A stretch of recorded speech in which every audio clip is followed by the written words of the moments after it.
हाय। इस वीडियो में हम समझेंगे कि कैसे हम एक्सेल के एआई फीचर्स का यूज़ कर सकते हैं। तो यहाँ पर हम दो चीज़ें समझेंगे। पहला तो रिकमेंडेशंस जो एक्सेल हमें प्रोवाइड करता है। तो एक रिकमेंडेशंस तो चार्ट प्रिपरेशन में यूज़ करते हैं हम, और दूसरा रिकमेंडेशन हम पिवट टेबल बनाने में यूज़ करते हैं। तो आज हम सीखेंगे कि कैसे यूजिंग रिकमेंडेशन ऑफ एक्सेल हम अपने चार्ट्स बना सकते हैं। एंड नंबर टू, हम इसमें फोरकास्टिंग का यूज़ करेंगे। अगर आपके पास कुछ डेटा है over a period of time, तो you can predict the future data on the basis of or on the pattern of the existing data.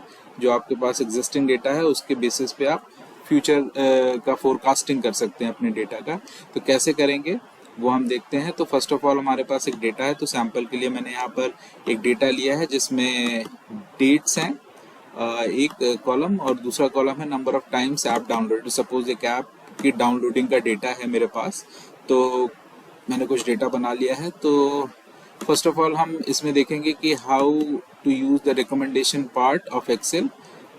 तो यहाँ पर अगर आप जैसे इंसर्ट में आएंगे चार्ट्स वाले ऑप्शंस में, तो बहुत सारे चार्ट्स के ऑप्शंस हैं। If you are clear that कि आपको यही चार्ट बनाना है, अपने डेटा को इसी चार्ट में रिप्रेजेंट करना है, then it is okay.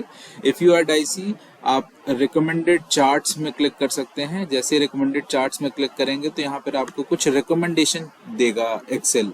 So these are very helpful in the situations when you are dicey about what chart is to be prepared. तो लेट्स से मैंने यहाँ एक लाइन चार्ट यहाँ पर सिलेक्ट कर लिया है, तो मुझे अपने डेटा के लिए एक चार्ट मिल गया। Okay, so now what I will do, first of all मैं यहाँ पर इस चार्ट के लिए क्या करूँगा, एक ट्रेंड लाइन बना लूँगा। ट्रेंड लाइन कैसे बनाऊँगा, तो यहाँ राइट क्लिक, यहाँ पर मैं लेफ्ट क्लिक करूँगा और ट्रेंड लाइन सिलेक्ट करूँगा। जैसे ही ट्रेंड लाइन सिलेक्ट करूँगा तो मेरा डेटा में क्या वेरिएशन आ रहा है उसका एक ट्रेंड लाइन रिप्रेजेंट कर देगा ये chart. Now what I have to do कि मुझे इस ट्रेंड लाइन को प्रिडिक्ट करना है, फोरकास्ट करना है कि how it will behave if it goes in the same pattern, how it will behave in future.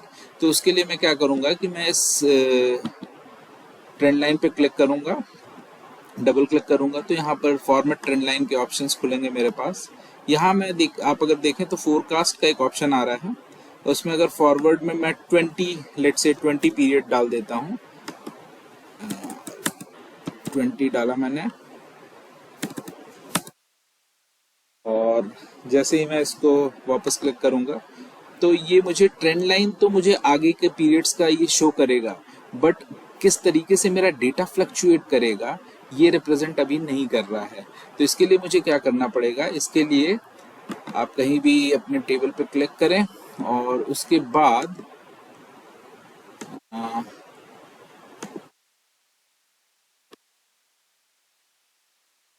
अगर आप फोरकास्ट का एक ऑप्शन रहता है, यस, आपके पास डेटा में आप जाएंगे, डेटा टैब में जाएंगे तो फोरकास्ट शीट का एक ऑप्शन रहता है। आपने जैसे ही फोरकास्ट शीट पे क्लिक किया तो आपको एक पॉपअप आएगा एक चार्ट का, जिसमें आपको आपके ग्राफ का, जो भी आपका ग्राफ प्रिपेयर हुआ है उसका best case scenario, average case scenario और वर्स्ट केस सिनेरियो तीनों प्लॉट करके वो दिखाएगा। अगर आपको इसमें और आगे की फोरकास्ट कब तक एंड हो रहा है, जैसे यहाँ पर 18 जुलाई 2023 तक का है, आपको ज़्यादा करना है तो आप उसकी डेट आगे की भी दे सकते हैं। If you are okay with this much, आप क्रिएट कर दें तो एक नई शीट प्रिपेयर होगी, जहां पर आप देखें कि आपके पास आपका जो अभी तक का प्रेजेंट डेटा है उसके बाद आपने 20 इंटरवल्स दिए हैं, तो 20 डेज आगे का फोरकास्टिंग दे दिया कि बेस्ट केस सिनेरियो में आपका ये प्लॉट होगा, एवरेज केस सिनेरियो में this pattern will go on, and in the worst case scenario this pattern will be followed. This forecasting is done on the basis of present data.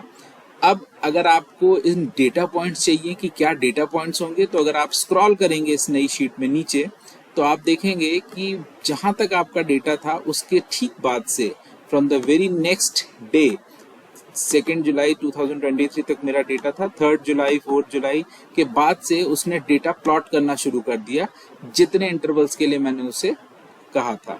अगर मैं उससे ज़्यादा intervals के लिए कहूँगा तो it will plot my data accordingly. तो इस तरीके से आप फोरकास्टिंग का यूज़ करके आप अपने चार्ट्स का और बेहतर यूज़ कर सकते हैं। So this is it for today's video. Thank you so much.